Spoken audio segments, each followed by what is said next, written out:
집중하다가 오히려 나에게 아무것도 남지 않는 역설. 네, 이런 말씀의 제목으로 함께 은혜를 나누겠습니다. 여러분 혹시 문해력을 아십니까? 문해력. 제가 여러 형제들에게 우리는 책을 읽어야 된다. 정말 문해력을 길러야 해. 이렇게 수도 없이 얘기했던 문해력인데요. 글을 읽고 그 의미를 파악하고 이해하는 능력을 문해력이라고 합니다. 몇 년 전 EBS에서 당신의 문해력 읽지 못하는 사람들이라는 프로그램이 방영되었습니다. 여기서 문해력 테스트를 위해서 문제를 출제했어요. 이 문제입니다. 여러분 혹시 보이십니까? 스위스 생모리츠에 있는 위스키 증류소는 피츠코르바치 산 해발 3,303m에 위치해 있으며 쭉 이렇게 있죠. 이 지문을 읽고 밑에 스위스 생모리츠는 해발 고도가 가장 높은 도시다. 괄호에다가 O 또는 X를 넣는 문제였습니다. 여러분 정답이 뭔지 아시겠습니까? 직장인들을 대상으로 테스트를 했어요. 사실 그렇게 어려워 보이진 않죠? 주어진 글을 읽고 이렇게 OX인데 이 정답은 X입니다. 여기 좀 맞추신 분이 있는 것 같아요. 이런 문제를 15문제를 푼 거예요. 그렇게 테스트를 했는데 결과가 놀랍습니다. 15점 만점에 평균 6점이 나왔어요.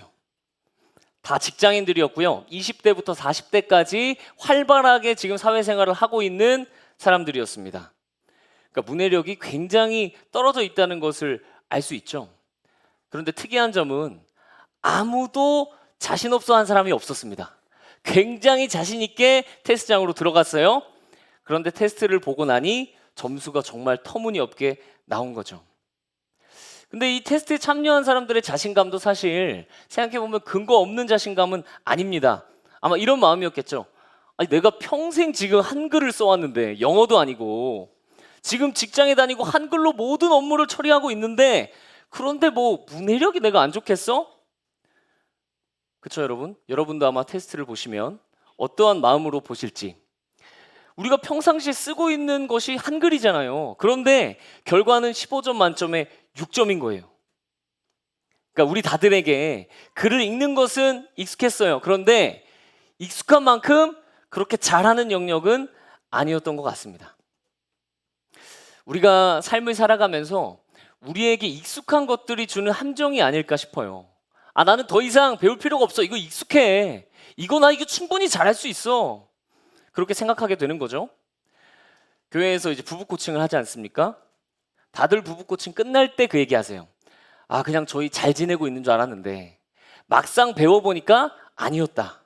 더 깊은 무언가가 있었다. 우리의 관계가 정말 좋다고 생각했는데 더 깊어졌다. 배우니까 다르더라. 오늘 우리에게 전하시는 이 예수님의 말씀도 그런 영역이 아닐까 싶습니다. 여러분 우리가 신앙생활 하면서 수도 없이 들은 말씀 아닙니까? 수고하고 무거운 짐진 자들아 다 내게로 오라. 왠지 그런데 이 말씀을 보면 우리는 이렇게 얘기하고 싶은 것 같아요. 예수님, 인생 살면서 수고하고 무거운 짐 안 지는 사람이 있나요? 아니 어느 정도는 다 힘든 거 아니에요? 당연히 힘든 거 아니에요? 저도 제가 번아웃을 겪기 전까지 그랬던 것 같습니다. 수고하고 무거운 짐진 자들을 향한 이 예수님의 말씀이 제 귀에 들어오지 않는 거예요. 예수님의 말씀에 귀 기울이지 못하겠는 거예요. 그런데 막상 제가 번아웃을 겪고 힘든 후에 고민이 되더라고요. 내가 어떻게 살아가야 할까? 내가 어떻게 살아야지 내 마음이 쉼을 누릴 수 있을까? 그리고 이 예수님의 말씀이 정말로 눈에 들어왔습니다. 내게 배우라. 그리하면 너희 마음이 쉼을 얻으리니. 여러분 이렇게 수고와 무거운 짐을 지고 살아가는 것, 이것이 당연해지고 또 익숙해져서 배울 생각도 못했던 우리에게 예수님은 이미 말씀하고 계셨던 거예요. 나에게 배우렴? 너희 마음이 쉼을 얻는 방법이 있단다. 나에게 배워. 이렇게 말씀하고 계셨던 거죠. 오늘 본문을 함께 살펴보면서 예수님의 이 삶의 방식을 함께 배웠으면 좋겠습니다. 어떻게 우리의 마음이 정말 쉼을 얻을 수 있을까요? 29절을 같이 한번 읽겠습니다. 시작. 나는 마음이 온유하고 겸손하니 나의 멍에를 메고 내게 배우라. 먼저 예수님은 멍에를 메라고 말씀하세요. 멍에. 소나 나귀 같은 가축의 목에 이렇게 얹어가지고 수레를 끌게 하거나 또 농사를 짓게 하는데 사용하는 도구입니다. 이 멍에를 맨 가축들은 멍에를 씌운 사람을 위해서 일을 하게 되는 거죠. 사실 28절 읽으면요, 예수님께는 모든 것으로부터 해방될 수 있는 자유가 있나 보다 이렇게 생각이 들었다가 29절을 보니까 근데 결국 멍에를 매야 되는 거네 라는 생각이 들어요. 우리가 살아가고 있는 어떤 인생의 그 영적인 이치를 보여주는 것 같습니다. 바로 우리의 인생에 아무런 멍에가 없는 진공 상태는 없다는 것이죠. 우리 사람들은 저마다 무언가 멍에를 메고 살아간다는 겁니다. 사실 당시 예수님의 말씀을 듣고 있던 그 사람들, 그들은 멍에에 매여 살아갔던 사람들이었습니다. 자기 자신의 멍에에 매여 살아가던 사람들이었어요. 그들은 율법을 가장 귀히 여기는 멍에를 만들어서 메고 살아갔습니다. 율법을 지키는 것이 곧 그들에게 실력이고 능력이고 명예였어요. 율법을 계속해서 세분화했습니다.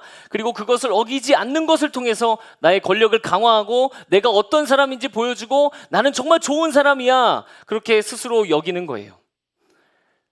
그 사회에서 율법을 잘 지키는 사람이 좋은 사람이었습니다. 그렇게 좋은 사람이 되기 위해서 그들은 율법을 지켰던 거예요. 이런 일도 있었습니다. 율법을 지키다가 다쳤어요. 율법을 지키다가 다친 거는 그들에게 영광이에요. 그래서 피가 나면 그걸 닦지 않고 치료하지 않고 나는 율법을 지키다 이랬어 하는 징표로 남겨두는 거예요. 그러니까 그들의 멍에는 율법이었죠. 율법의 멍에에 매인 사람은 그런 방식으로 살아갔습니다. 그렇다면 여러분, 우리가 살아가고 있는 이 시대는 어떤 멍에를 지고 살아가고 있습니까? 몇 년 전에 전 세계 17개 선진국을 대상으로 삶에서 가장 가치 있게 생각하는 것이 무엇인지 조사한 통계가 있었습니다. 우리나라는 압도적으로 물질적 행복이 1위였어요. 특이한 건요, 이 선진국들 중에 한국만 유일하게 물질적 행복을 1위로 꼽았다는 겁니다. 대부분 국가에서도 물질적 행복은 상위권이긴 했는데 거의 대부분 가족이 1위를 차지하거나 그랬어요. 근데 한국은 유일하게 꽤 큰 격차로 물질적 행복이 1위를 한 거예요. 여러분, 물질적 행복이 1위로 가치로 뽑은 이 나라는, 이 사회는 어떻겠습니까? 물질을 많이 얻어야 하니까 쉬질 못하겠죠. 물질이 좀 있어야 내가 행복할 수 있다는 가치관을 가진 사회, 그 사회가 우리가 살아가고 있는 사회인 겁니다. 게다가 이 행복이라는 녀석은요, 집착하면 집착할수록 잡히지 않는 녀석이에요. BBC 뉴스에 이런 제목의 기사가 나왔습니다. 혹시 나도 행복 염려증, 행복해야 한다는 강박을 멈춰야 하는 이유. 이 전 세계가 행복 염려증을 겪고 있다는 거예요. 그런 염려증이 계속해서 커져가고 있고 그런 상황이라고 합니다. 그런 상황에서 행복에 관해서 이렇게 말합니다. 행복의 역사를 확인하는 흥미로운 연구들이 있는데 행복해지려고 노력하면 할수록 자신의 행복을 방해받는다는 것이다. 우리는 행복에 대한 모든 이야기에서 벗어나서 행복에 대한 집착을 멈춰야 한다. 여러분, 행복은 추구하면 추구할수록 행복을 방해하는 고통을 더 크게 보이게 합니다. 마치 처음 입은 이 흰색 티에 짬뽕 국물이 튄 것처럼 행복에 집착하면 할수록 고통이 더 선명하게 보인다는 거예요.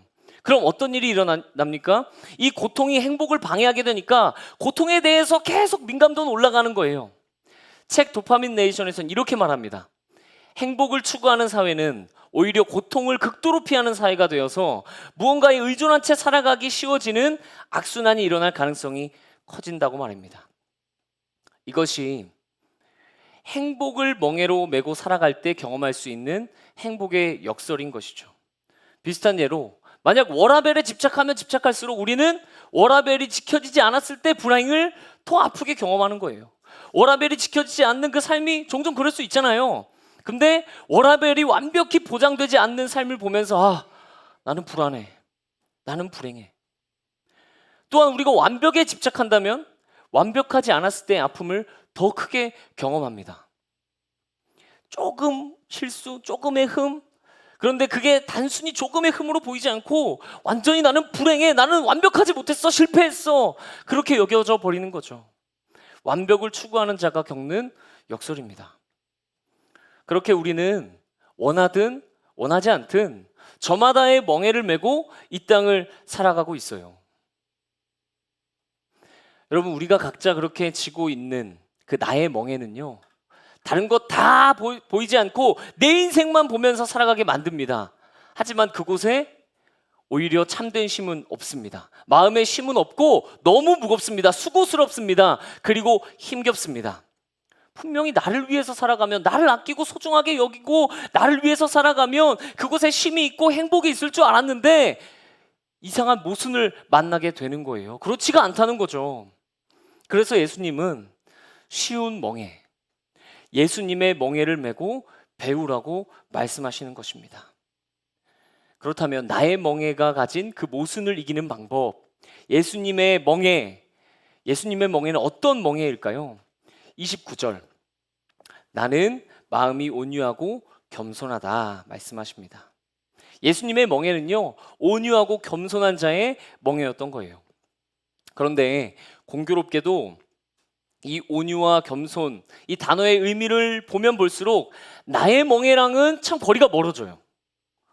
온유라는 단어는 프라우스인데 이것은 부드러움, 힘을 자제하는 성품을 나타냅니다. 이것은 어떤 권력을 가졌을 때, 힘을 가졌을 때 공격적으로 사용하고 뭔가를 압도하기보다는 자제하면서 다른 사람의 이익을 위해 사용하는 것을 의미해요. 겸손, 자신보다 남을 더 중요하게 여기고 자신의 지위나 권리를 낮추는 태도, 그런 태도를 가리키죠. 즉 두 단어 모두 우리의 욕망이 추구하는 것과는 정반대의 방향을 가리키고 있는 거예요. 내가 아니라 다른 이를 바라보면서 살아가는 분, 그분의 멍에가 예수님의 멍에라는 겁니다. 여러분, 공교롭게도 조금 전에 소개했던 그 BBC 뉴스 마지막 기사 말미에 이런 결론으로 마무리해요. 인터뷰하는 사람이 묻습니다. 우리 중 많은 이들이 새해가 되면 결심을 합니다. 행복해지기를 원하거나 더 행복해지려고 노력하는 사람에게 뭐라고 말해줘야 합니까? 그런 질문에 이렇게 답을 했더라고요. 내가 더 행복해질 거야 대신 내가 누군가를 더 행복하게 해줄 거야 라고 말하라고 할 것이다. 이는 초점이 우리에게 맞춰져 있는 것이 아니라 타인에게 맞춰져 있다. 그것은 행복의 역설에서 벗어나는 것이다. 여러분, 행복하고 싶다면 오히려 나의 행복에 초점을 맞추지 말고 타인에게 초점을 맞추라는 겁니다. 그래서 좀 생각해 봤어요. 온유와 겸손의 멍에를 지는 삶, 나의 멍에를 벗어버리고 남의 이익, 남의 필요를 위해 살아가는 그 삶의 모습은 어떤 것일까? 어떻게 남을 위해 살아갈 수 있을까? 내가 과일을 먹고 싶을 때 누군가를 떠올리며 과일을 나누는 삶, 내 아이가 아플 때 다른 아이도 아프지 않을까? 떠올릴 수 있는 삶, 내 가족을 먹일 때 다른 이의 식사도 떠올릴 수 있는 삶, 내가 고통스러울 때 다른 고통스러운 사람을 떠올리며 그를 위해 기도할 수 있는 삶, 내가 갖고 있는 비싼 전자기기를 당근에 팔 수도 있지만 필요한 이에게 거저주는 삶. 지금 제가 말한 이 삶들은요, 더세움 지체들의 사례입니다. 사실 이거 말고도 훨씬 더 많아요. 정말 창의력의 영역이죠. 이러한 삶이 너도 나도 나의 멍에에 매여서 오히려 더 수고하고 더 무거운 짐을 지고 살아가는 그 사람들에게 주시는 예수님의 처방인 겁니다. 다른 이들을 어떻게 더 행복하게 할 수 있을까? 그렇게 물으며 살아갈 때 진짜 마음이 쉼을 얻는다는 거예요. 다른 이웃의 그 필요를 위해 살아갈 때 우리의 시선이 거기에 맞춰져 있을 때 우리의 마음이 쉼을 얻는다는 것입니다. 여러분, 이런 예수님의 방식, 예수님의 처방이 어떻게 들리십니까? 저는 솔직히 말해서 내가 정말 할 수 있을까 하는 생각이 들었어요. 편하지 않았습니다. 그리고 이거 잘못 들으면요, 나를 위해 살아가기 익숙한 저에게 참 강압적으로 들리기까지 해요. 아니, 왜 나를 부정해야 돼? 왜 나를 억눌러야 돼? 왜 내 맘대로 살 수 없어? 여러분 근데 내 의지로만 살아간다면 그런 마음이 들 수도 있을 것 같아요.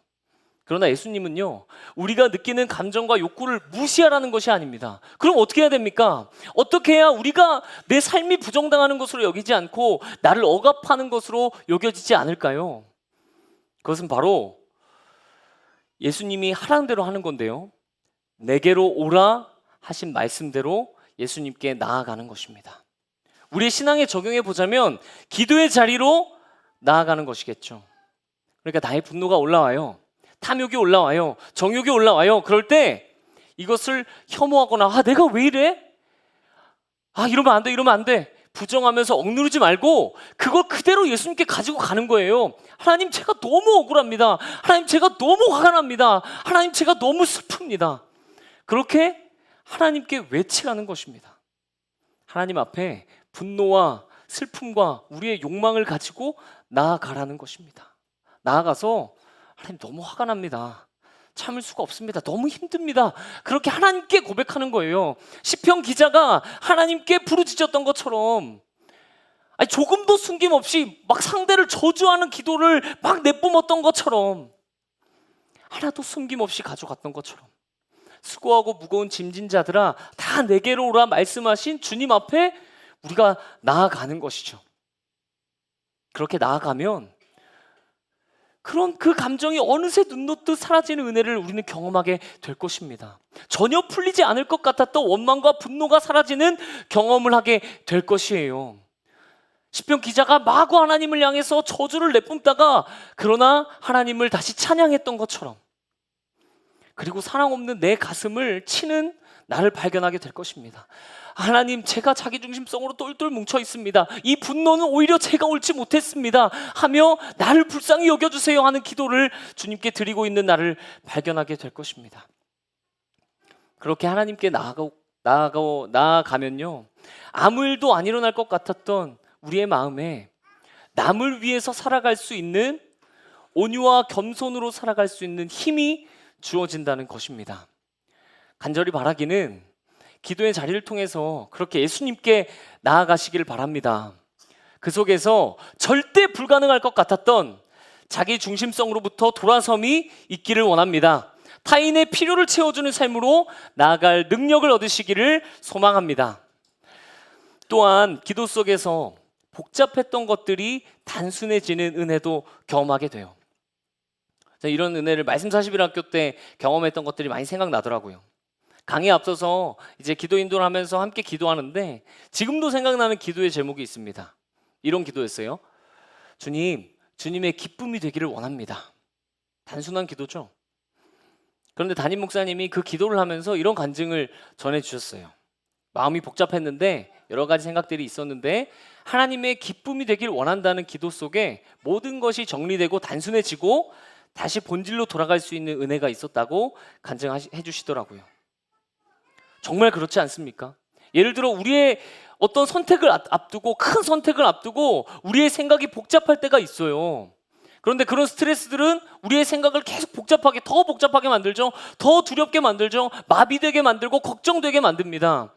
이런 생각들이 악순환을 만들면 더 깊어지잖아요. 별 생각이 다 듭니다. 이 선택을 하면 내가 어떤 사람으로 보일까?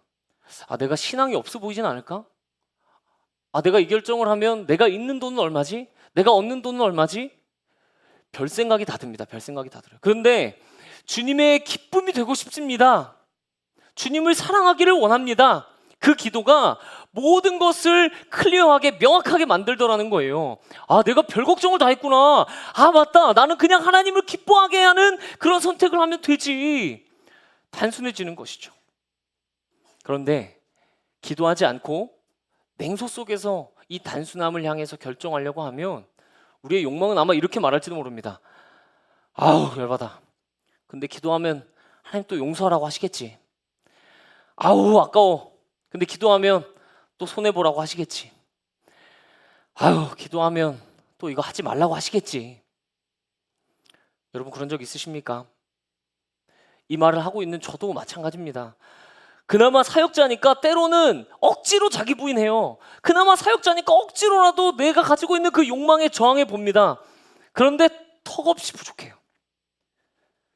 그렇게 사역자라는 근거를 가지고 억지로 하다 보면요, 어떻게 되겠습니까?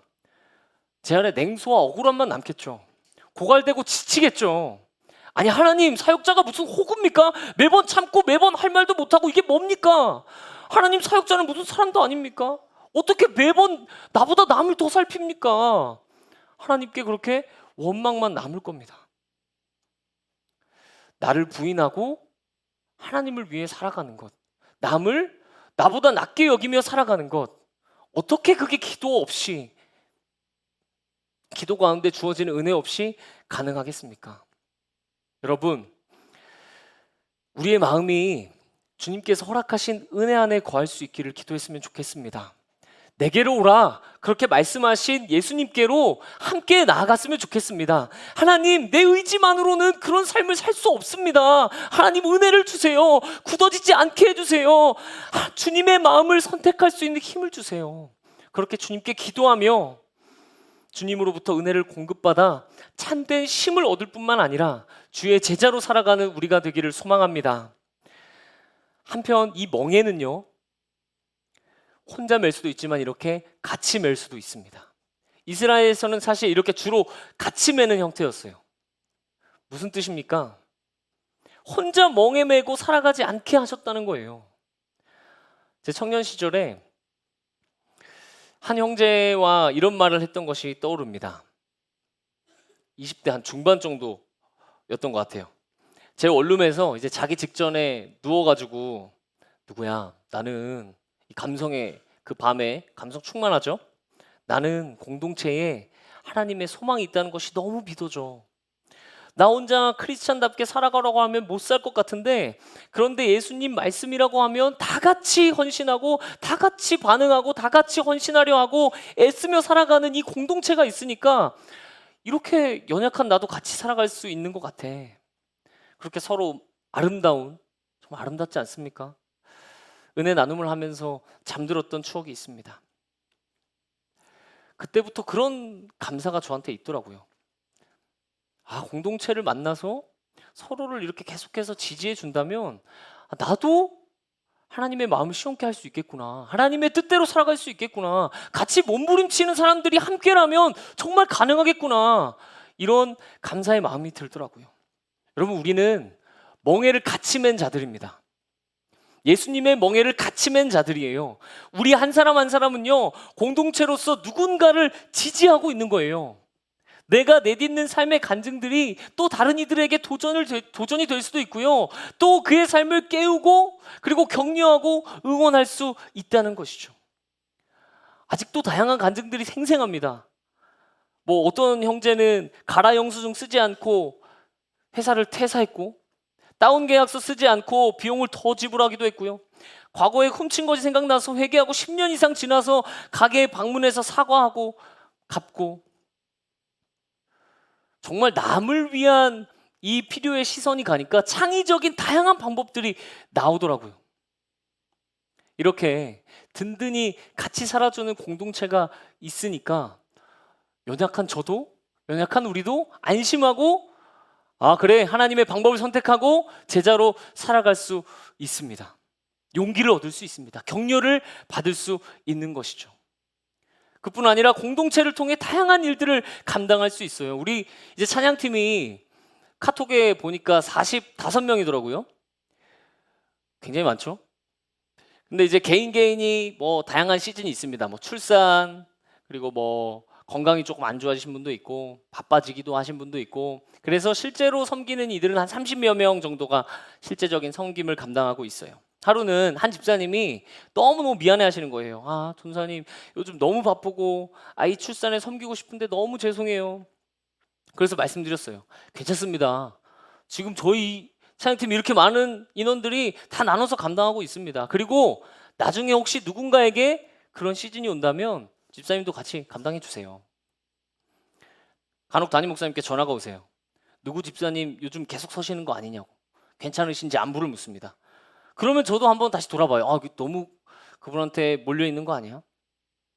그런 마음 속에서 함께 공동체가 주어진 일들을 나누어서 감당하니까 한 사람에게 모든 것이 집중돼서 고갈되거나 지치는 일이 줄어들어요. 서로가 동역자라는 사실이 너무너무 더욱더욱 감사로 여겨지는 것이죠. 만약 여러분, 우리가 공동체가 아니라면 이렇게 반응하게 될지도 모릅니다. 아, 왜 자기 일을 안 해서 남에게 이렇게 피해를 줘? 근데 우리는 멍해를 같이 지고 가는 공동체가 아닙니까? 그러니까 조금 더 다르게 다가오는 거예요. 아, 내가 그를 위해 감당할 수 있는 기회구나 이거. 아, 내가 감당해줘야겠다. 내가 힘줘야겠다. 내가 격려해줘야겠다. 그 과정에서 서로를 세워가고 또 행복을 풍성하게 경험하고 또 성숙을 경험하는 것이죠. 여러분, 예수님의 멍에 같이 매시겠습니까? 예수님의 멍에를 함께 메고 든든히 걸어가는 우리 더세움 되기를 소망합니다. 말씀을 맺겠습니다. 여러분, 오늘 말씀의 제목 기억하시죠? 나에게 집중하다가 오히려 나에게 아무것도 남지 않는 역설. 이것을 기억하셨으면 좋겠습니다.